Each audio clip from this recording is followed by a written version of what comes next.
instead of, pulling Web 2 to us, we're bringing Web 3 to them. And I believe my prediction is that the first asset that becomes a thing, not a Web 2 thing and a Web 3 thing, but a thing, will be digital identity. Not a Web 2 identity or a Web 3 identity, but an identity. And I think that's when we really are making progress, right? When you're still not talking about the technology, but you're talking about what it is, versus this is a Web 3 app, or this is a Web 3 game. A game. It's a game. The game happens to be on blockchain, but who cares? I think that's when we really can get to widespread adoption.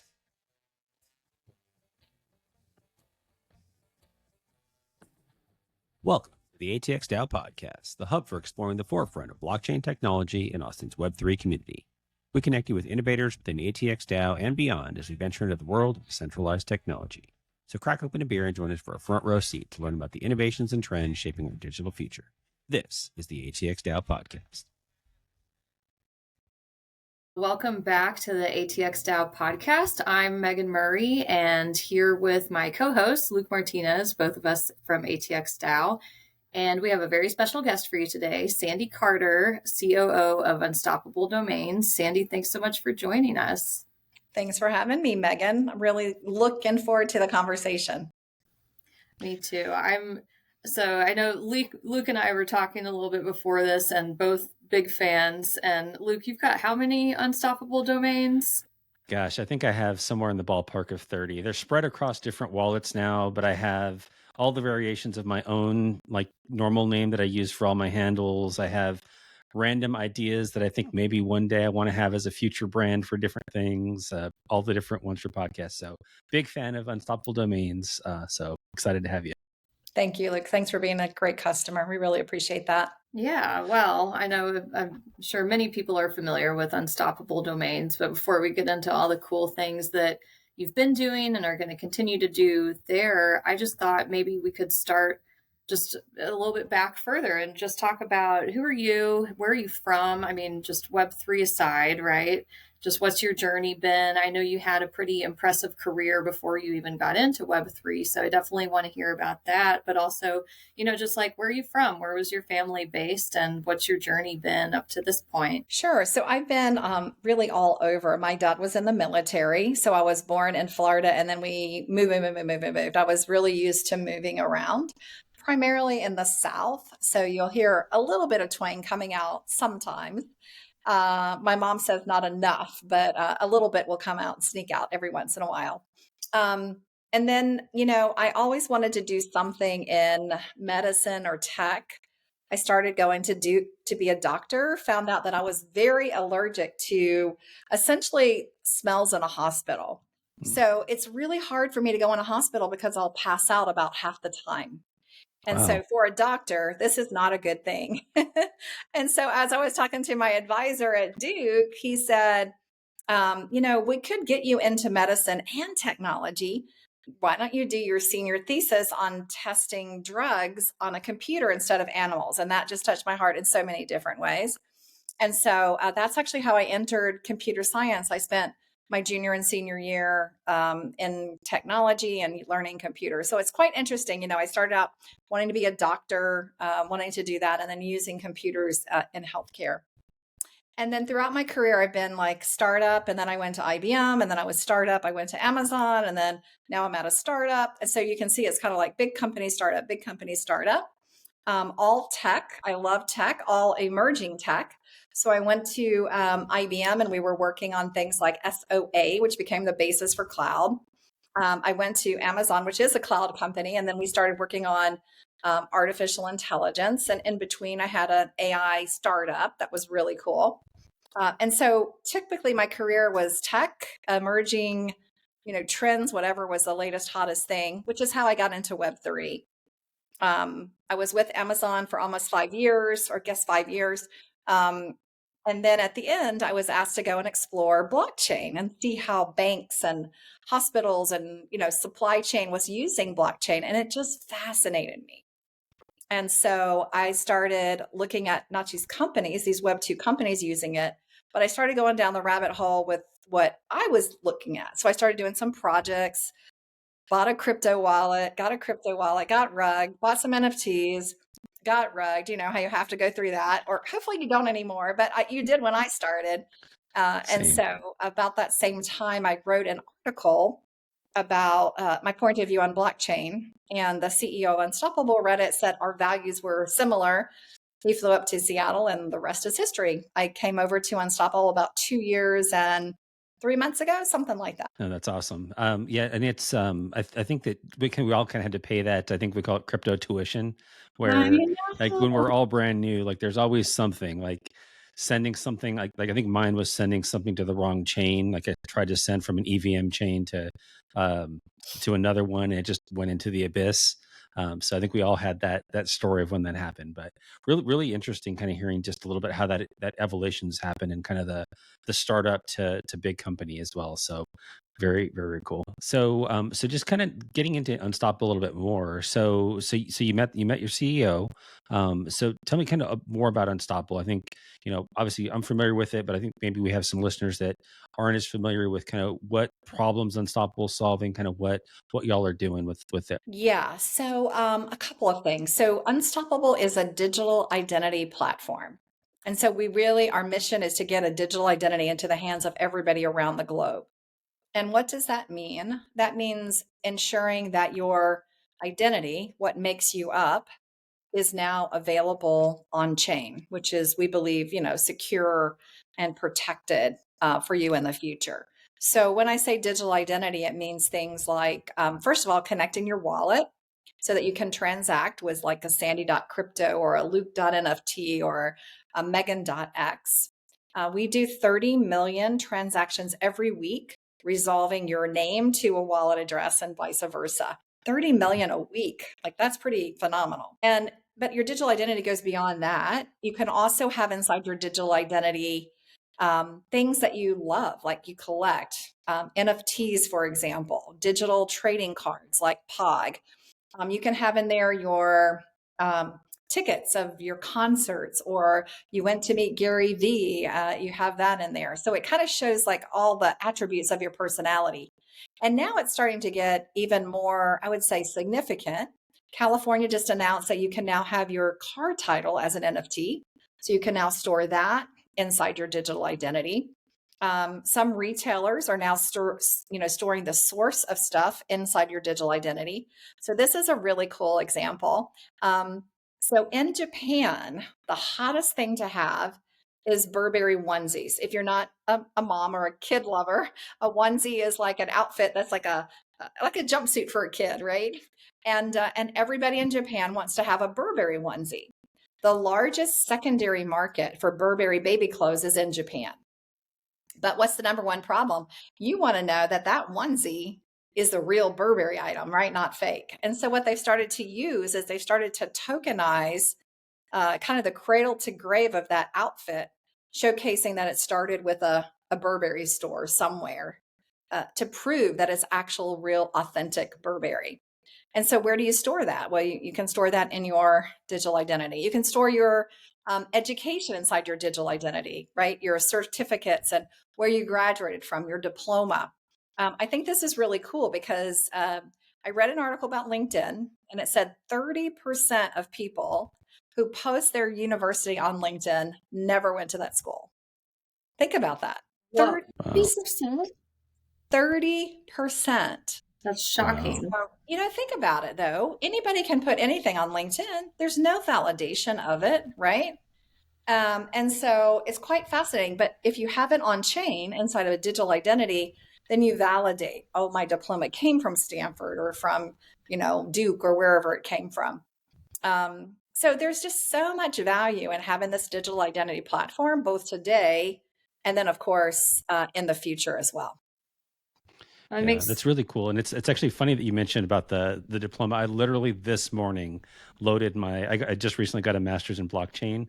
I literally this morning loaded it to my LinkedIn, and my school, because it's a blockchain based school, it has the ability to verify it on chain with that, Oh, very which is cool.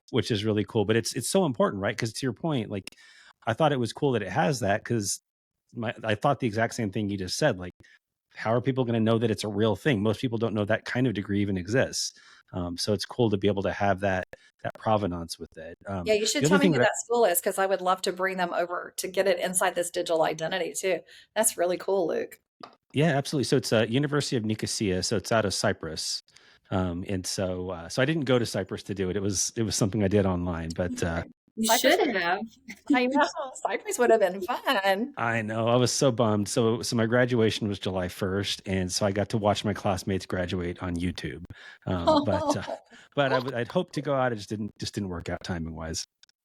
Oh, nice. Nice. Yeah, it's still super cool that things like that exist. I think we'll just see more and more of that, just as things mature and as bigger, schools start adopting things, and it goes from less of being like, the blockchain student club for undergrads and more of being like not just part of a curriculum, but an actual class or like an entire major master's like you did, Luke. That's super cool. And it Yeah. makes sense too. Like I love the validation of it because as so much of what we're doing is online and it's only getting more so that way. I mean, even like the government agencies that have been like so paper form heavy, like finally you can do some of that stuff online that you can now. The website experience sucks, but still it's like if you clunk through it enough, you can still figure it out. So it's like, hey, 20 years later, you guys are getting on board. What But was yeah, so I see what was that. funny to me, Megan, is one of my daughters took a community college class, and being a good mom, I went to get her transcript so that it would count for university when she went. And I was just shocked. I asked for the transcript, and they said, "Can you fax us a request?" And I was like, "Fax? Like, I don't even know where. Do you know where a fax machine is? Like, I don't even know where a fax machine is." And so I called them, and I'm like, "I don't know where a fax machine is. Why do I need? Can I email? Like, why do I have to fax it?" They're like, "Oh no, email is so insecure. You need to fax us the request."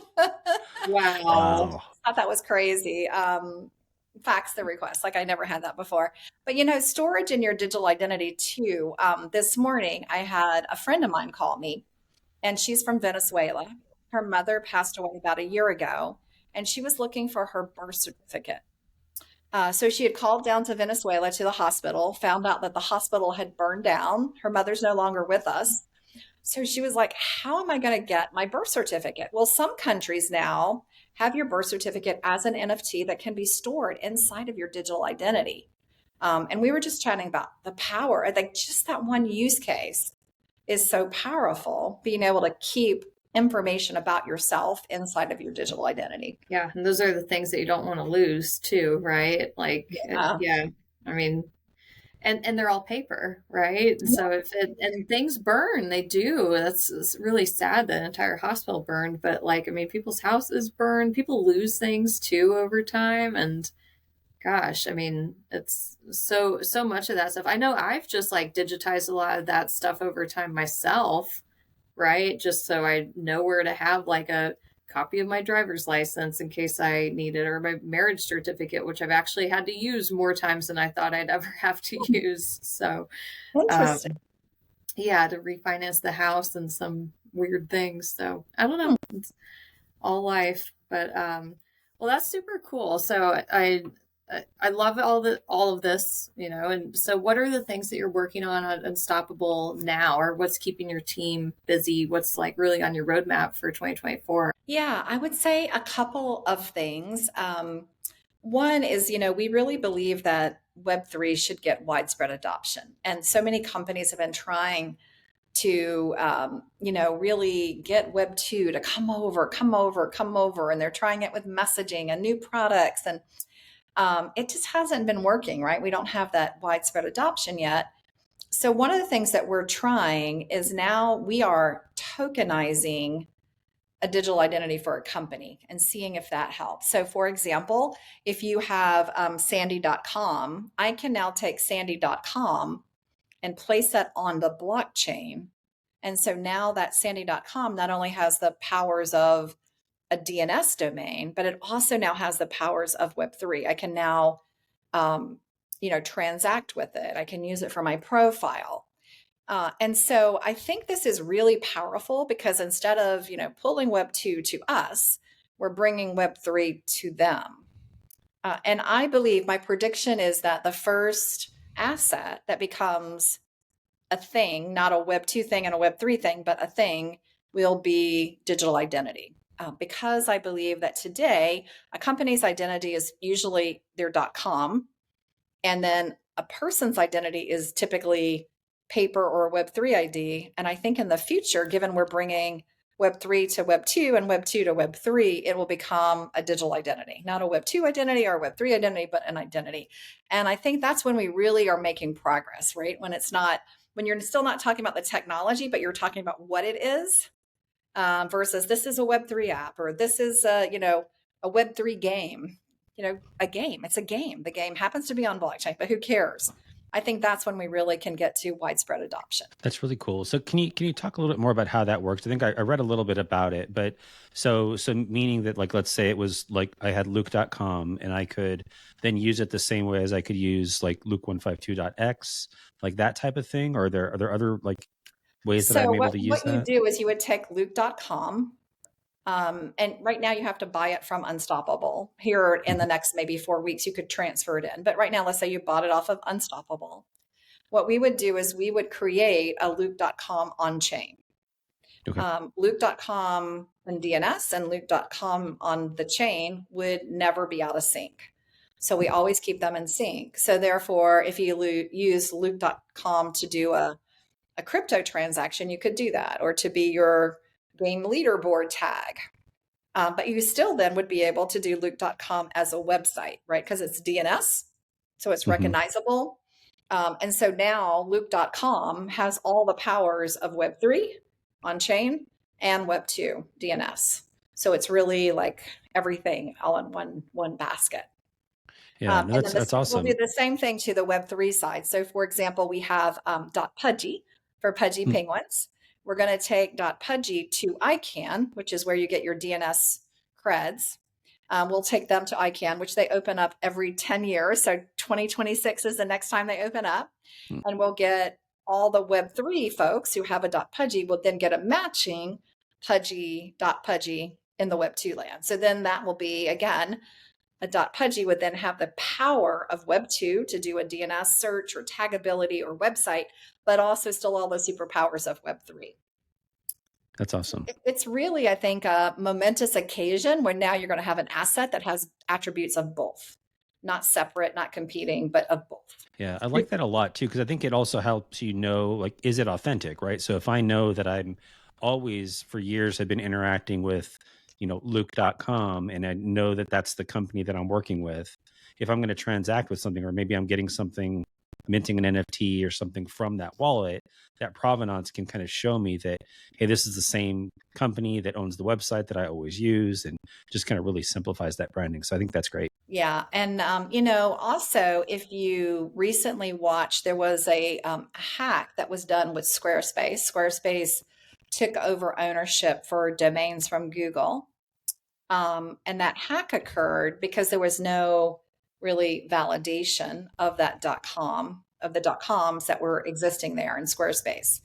Had that .com been also tokenized or placed on chain, that hack would never have gone, because with a on-chain asset, you have to sign it with your wallet. So there's like almost like that two-factor authentication that's built in. And so I'm not saying that it's unhackable, because once I do that, someone will go and hack it.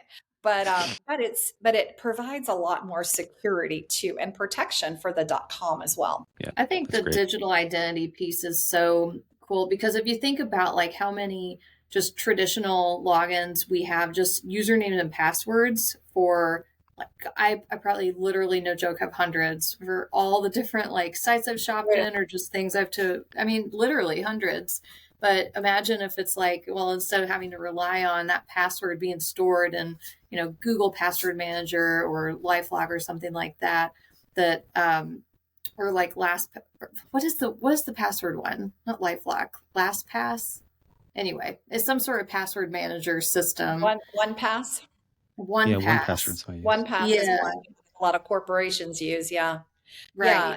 It's really still stored somewhere. And so it's like, if I can have all of that contained in my digital identity, where I've got the verification to access the site without having to store a password, then all of a sudden, my credentials are so much less likely to be hacked because they're just not, like, I see that as just such a huge way to really incentivize mainstream adoption, because it's just like, it's like another week, another hack, another exploit. And then it's like, we're almost desensitized to it at this point, right? So I completely agree. Yeah, you can just have so many passwords. In fact, last night I was trying to book a trip and I was just counting passwords. I needed a password to sign into American Airlines. Then I had a password to sign into, I was checking two different hotel sites, Hyatt and Marriott. I had to have a username and password to go there. Then I had to rent a car. I had to have another user. So just booking a trip, I think I used like 10 different passwords to get into different sites and check things out. Like that's just too hard, right? Versus just taking, sandy.x and signing in once and be signed into everything. Or, if my address changes, now I got to change it in, Hertz and Avis and American and United, then if I just had one, I could just change it one time.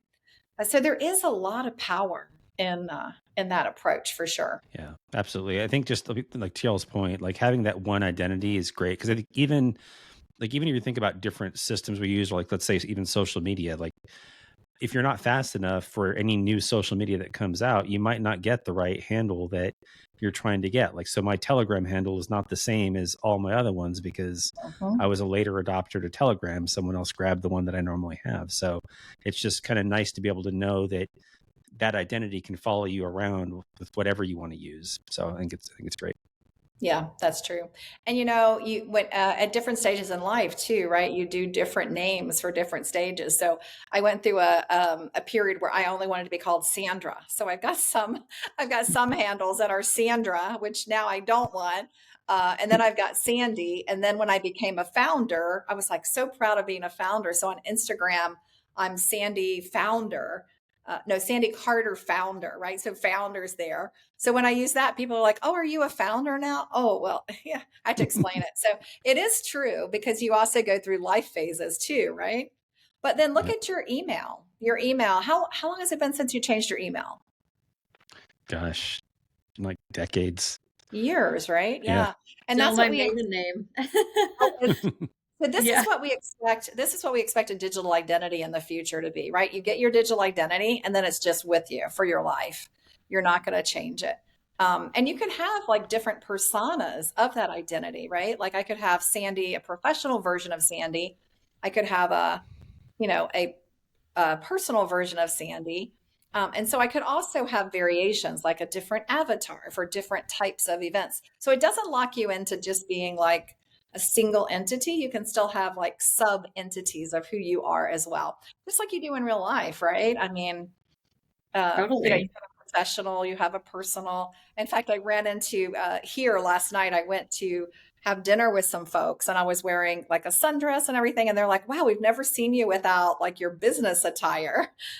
I'm like, yeah, that's true, right? Because now I'm personal Sandy, I'm not business Sandy. So it does make a difference, I think. Now you mentioned also about the owning it for life. That was one of the things that really appealed to me about Unstoppable Domains. Some of the other folks that provide, you know, similar types of things like ENS or other ones like that, you don't own that forever. You rent it for however long you want to rent it, and then if you don't renew in time, it goes away. Kind of what kind of led y'all to that decision to kind of go with that approach? Because I think for a lot of folks, it's something that they really value. Just curious how that came about. Yeah, I mean, the big thing came from our mission. Our mission was we wanted every single person around the globe to have a digital identity. And if you have a digital identity, like let's take your license, right? When your license expires, you have to go renew it, but no one can take it from you, right? Like Luke, you can't come in and go, "Ooh, I want Sandy's driver's license. Right. Let me grab that from you." And so your identity, we believe your identity is yours for life. You should own that because that's your data. And if you looked at your profile page, as you fill out your digital identity, if that expired and you lost it, you wouldn't want someone else to have that, or you wouldn't want that wiped and you have to start all over again. So it was really on that premise that this is not a speculative asset. Could be, but not designed to be. It's really an asset that you're going to use as a person as your digital identity. And therefore you should own that, right? In fact, we were at the Davos, which is the World Economic Forum, and we were talking about, the really the set of human rights.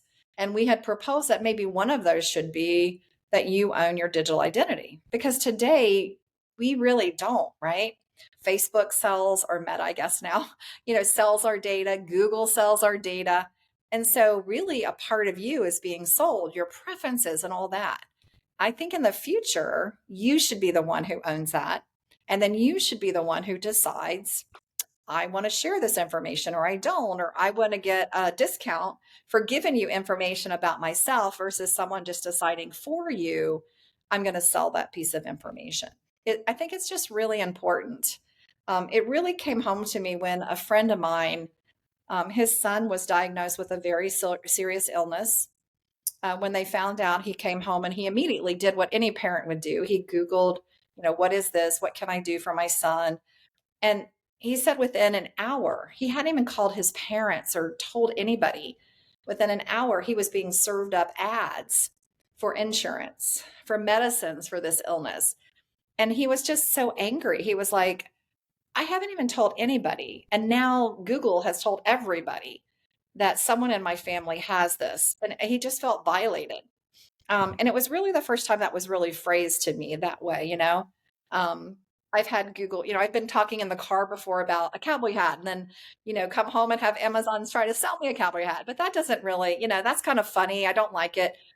But that healthcare example really bothered me as well. Well, that seems like it's almost borderline illegal for like HIPAA requirements and things like that too. And I think a lot of what you're talking about is like we're already seeing this with GDPR and California's Consumer Protection Act too, where it's like we're putting the like theoretical rights in people's hands to say, but it comes with a lot of steps, right? It's like, okay, well, if I'm a living in California and I want my personal information removed from that company's centralized database, then I can request it.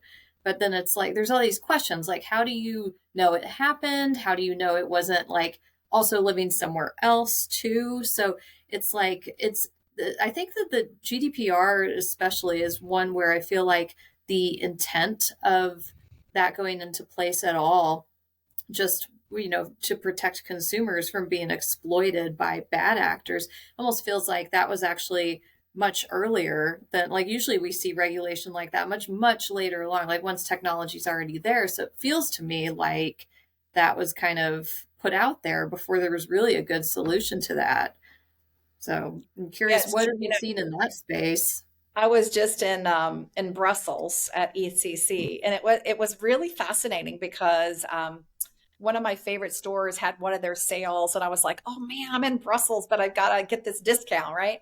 And so I got on the site and I was shopping, and this thing popped up and it said, hey, do you want this store to know that you did this and this and this? And I was like, no, I don't. And I never have seen that in the US. And so I was asking some of my friends, and they were like, oh no, that's because of GDPR. You were shopping in Europe. And so somebody was going to sell that data of what you were looking at. And GDPR came in and said, do you want that to be used? And I said, no. And so it wouldn't be. But in the US, that wouldn't have been the case at this time anyway. I just thought that was fascinating. I never thought about it until I was, doing my bargain shopping in Europe. Wow, I had no idea that existed. That's really cool that they have that, because I would love that kind of ability to make those decisions, because it's wild how much info gets out So there. you could do that with Unstoppable. We have 1,000 apps that you can use your Unstoppable domain with, Luke. You could use Luke.x if you sign in. When you sign in, anytime that app wants to use any of your data, it has to ask you. So it can't just take your email address, or it can't just take your address, or even your, if you have your age in there, right? It can't just take that information, and you have to give it permission to take that information. And that's one of the things I love. Now, 1,000 apps isn't enough yet, but we'll get there over time where those questions will be asked of everyone. Yeah, and some of it's the intent of it too. Like maybe maybe I wouldn't mind like my demographics being shared in a research study, but I don't want it shared in, something where my data is going to be a lot more exploited, So I think like having the ability, to your point, just being able to pick and choose the scenario, I'm okay with it in this case. And maybe I do want to be targeted for cowboy hats, right? If I'm really looking for one and I've got like a specific color I want, then like maybe that makes sense. But yeah, I think we're just scratching the surface on how that's all possible. So And I think AI is going to bring a whole nother level in here. All the AI agents now are scraping the internet for data about you, about everything, right? They've scraped that data. And so I actually went into Chat GPT the other day and I asked it a question about me, and I was really surprised that it knew the answer. Oh, Because the wow. question I asked, I hadn't really told very many people, but somewhere it has to be out there, somewhere in the internet, and it scraped it and is using it. So I do think that this whole idea about data will continually be reshaped. And I think AI is going to accelerate that shaping of it. And that's one of the reasons, too, I think that blockchain is going to pick up pace of acceleration because of AI. That picture of the Pope. I love that picture of the Pope when he was in his Ballman jacket, his puffer jacket, and then it turned out to be a deep fake, right? Someone had created the picture of him. Ballman was very disappointed because it's a great brand in Paris, and people felt really fooled because 3 million people had liked this picture of the Pope in his puffer jacket. Well, with blockchain, you could actually have someone sign that that was their picture, right? Almost like a political campaign. I'm Sandy Carter and I approve this picture, or I approve this quote. You yeah. can do the same thing with blockchain.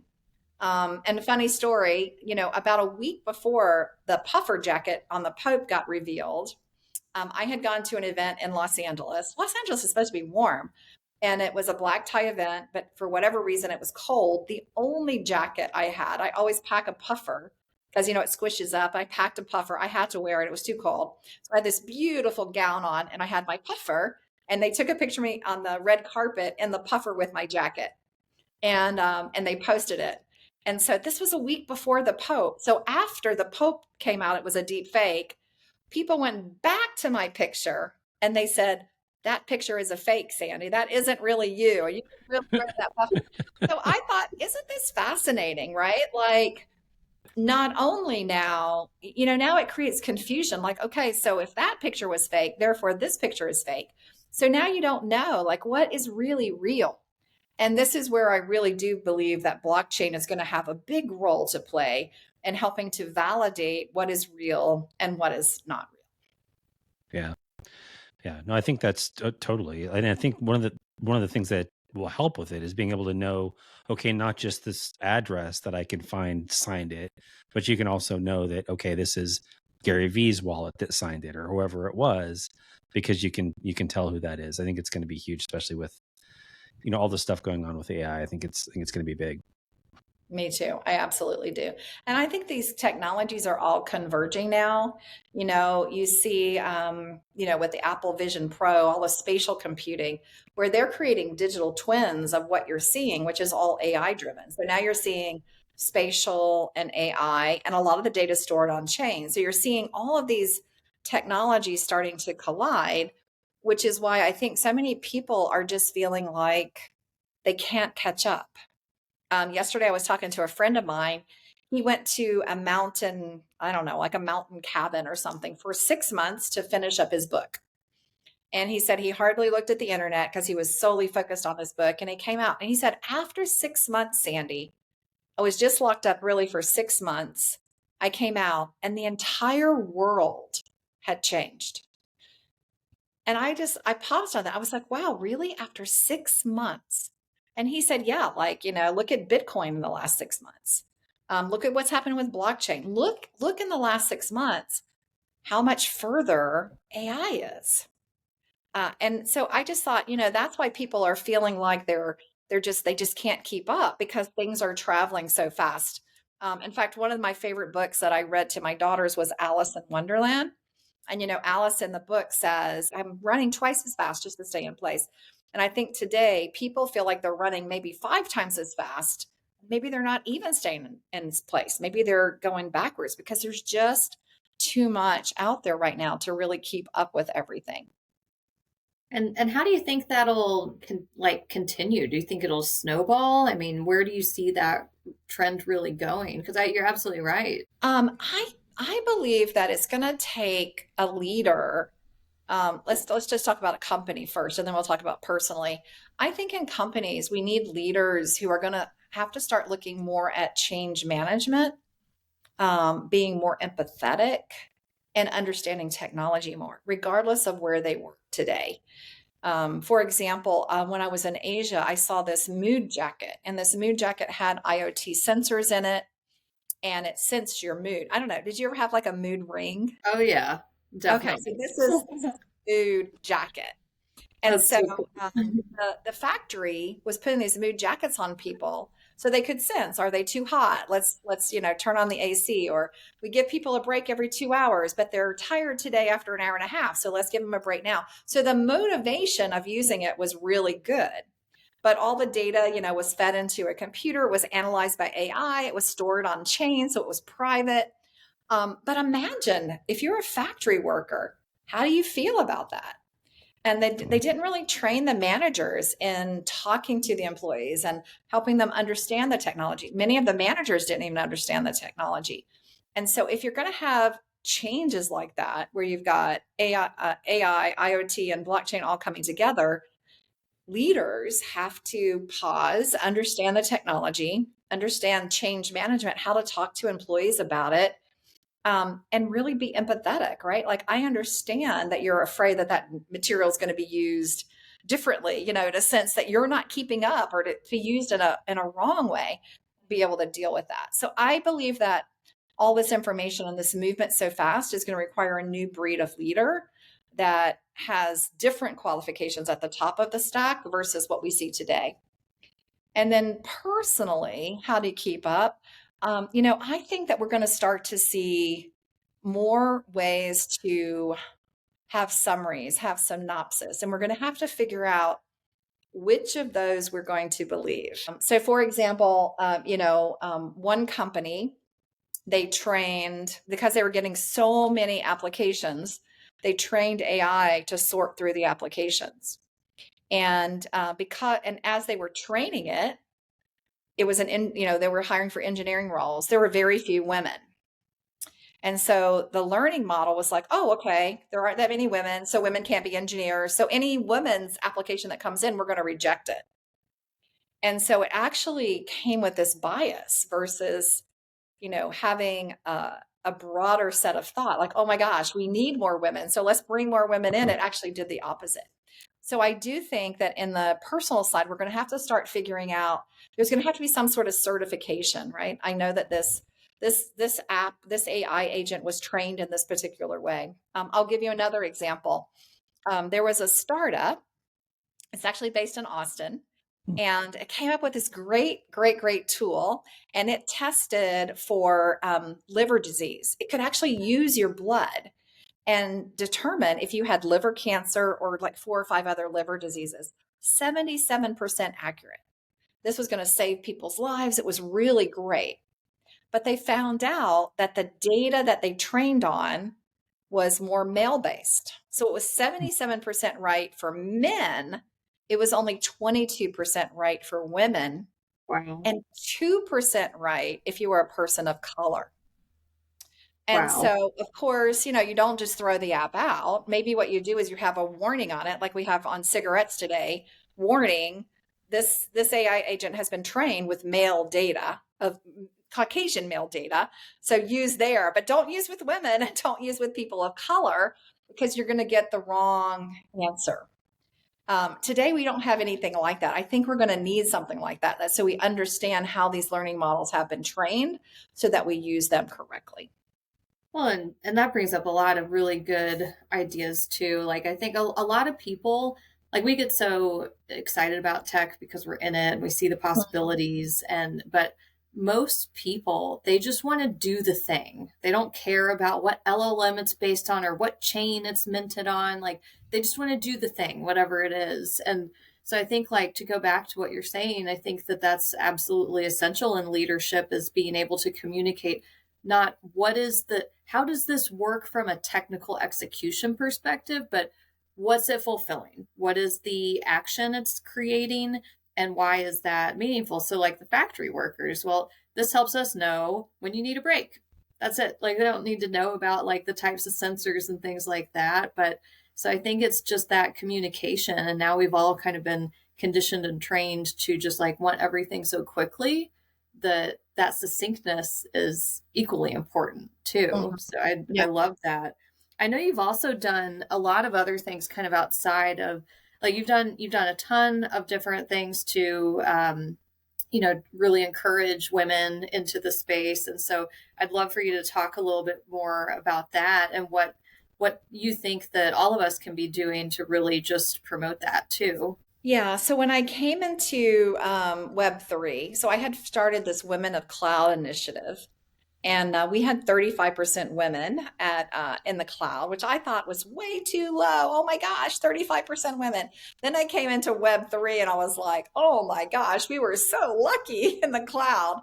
I know, I Um, was going to say 35% seems high. and so, in crypto today, it's like, I guess I would say Web3, it's like 11% women. In AI, it's a little higher, it's 15%. But what that shows you is in these new technologies, these new great innovative technologies, we don't have enough diversity in them. And so I founded a group called Unstoppable Women of Web3 and AI. And I did that because even I, as a leader, was getting very few applicants for my roles that were women. And so I started asking questions like, why is that? Why is that? Well, everybody said, well, I don't even know what AI is. Like, how can I apply for an AI job? I don't know what it is. Or I don't really understand blockchain or Web3. How can I apply for a job?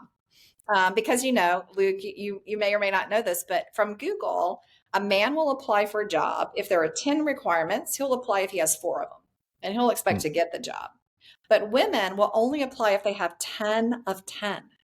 So if mm, you put on an AI job or a Web3 job, understanding of Web3 required or knowledge of blockchain, must understand learning models, then a woman won't apply for that job. And so you're eliminating that diversity. And so I started this group to really focus on education. We have a whole set of free education from AI to digital identity to blockchain. We have all that education out on our site that's for free. We've trained 55,000 women so far to date. And so I wanted to make an impact there. And then the last thing we did is we decided to do these most inspirational women of Web3 and AI. So if you can see it, you can be it, to really drive this home. But Megan, one of the things I'm really nervous about, and in fact, got called today about it, is the backlash right now against DEI. I don't know if you read, but Microsoft just let go of their entire DEI team. I know of three groups. UT also, UT Austin did too. Oh, real? I didn't know that. Yeah. And then girls in tech, women who code, and this one group called Catalyst all closed down, three of them within a month. That were all kind of like training the next generation because they said all of their investment from corporations all dried up. And so I'm mm, really worried about the backlash that I'm seeing right now and the way that AI is going to where it can be trained with all these biases. I'm afraid that we're going to take a huge step backwards if we don't do something differently, if we don't figure out how to do the ROI of diversity or do something else that really has that impact. And it's proven too that diverse teams are more productive, they're more successful, they achieve goals faster, and it's gender diversity, but also ethnic diversity too. So it Mhm. really comes in. And that's a shame. And you're right, it is kind of just an emerging trend and not a good one. And we've made so many strides over that. And so hopefully, I don't know if it's just a short-lived thing or if it's I guess what gives me a little bit more encouragement is that you see these younger generations that are, coming out and they just kind of expect fairness. They expect a Mhm. certain level of, class and treatment to apply to everybody. Like they've seen this, they've been really disillusioned with seeing how like things have been in the control of a small few and that really, things should be more equitable and democratized and so like to me that's what gives me hope is because like that's kind of just built into the DNA of the, upcoming generations. And I don't even know what we name some of these generations anymore, but it's definitely something where if I look at people who are 10 years older than me and 10 years younger than me, like that's the biggest change I see across that span. Yeah, I agree. I agree. I just hope we don't. I mean, I just think it's really about diversity of thought, right? It's not just about gender or even ethnicity, but it's I remember at Amazon we had these innovation metrics, and I remember one group who looked diverse, like they had men and women and different ethnicity. Like if you looked at that group, you would say those guys are diverse.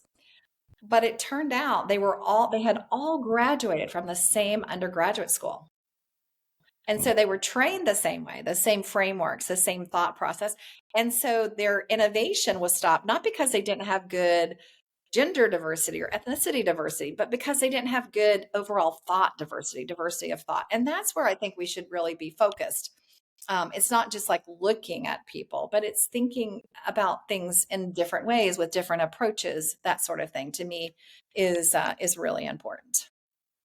Yeah, I'm glad you said that because that's one of the things I think about a lot is like just I think we look at the surface level with it, but I think there's also the ability to know like even if you think about just from a business perspective, your client base doesn't all think the same way in most businesses. And so being able to have different points of view, consider things differently, I think is huge. So I think that's a great point. Yeah. Yeah. Well, so I think to wrap up, what can people do to support you, to hear more? What is really your call to action or your ask to the community? I would say on digital identity that, in Web3, you need to get your hands dirty. I tell people you can't brainstorm it, you have to play storm it in Web3. Like until you own a wallet, until you've leveraged an NFT, you can't just hear about it and experience it. You have to do it. So that would be my first thing. Go get a digital identity. You can go to Unstoppable, get one for $2. Play around with it and just try it out and see all the elements that exist there. On diversity, I would say that everybody should look at their teams and their approach and make sure that they're being inclusive in what they're doing. And that's again, diversity of thought, right? Make sure you've got diverse teams, diverse outlooks. They say that you become the 5 people that you hang out with the most, right? That's who you're going to become. Look at those 5 people. Are they all the same? Are they all different? Are you bringing in like different ideas? And that's when you're going to really innovate and break through. So those would be my 2 asks would be, make sure you're play storing, make sure you're getting out there, and diversity, just make sure you're really thoughtful about it and think about the power of having that diversity of thought and really greatly increasing your innovation. Gartner just said that CEOs believe today that innovation is the only true competitive differentiation. And so you've got to find that element to get you to innovate faster. I love that. Great thoughts. And thank you so much just for being with us here today. And it's always good to see you. And hopefully next time you're back in Austin, we can get together or see you at one of these conferences coming up. And yeah, just really a pleasure to have you here today.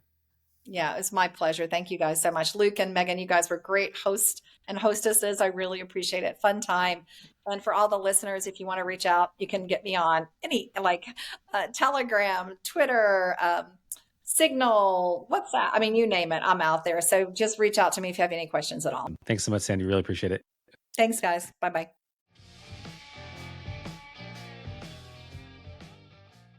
Thanks for tuning in to this episode of the ATXDAO podcast. If you like what you heard, please rate, subscribe, and share the podcast with your friends and colleagues. To learn more about ATXDAO, visit us at atxdao.com and follow us on X, Farcaster, and LinkedIn at ATXDAO. Thanks again for listening, and we'll catch you in the next episode.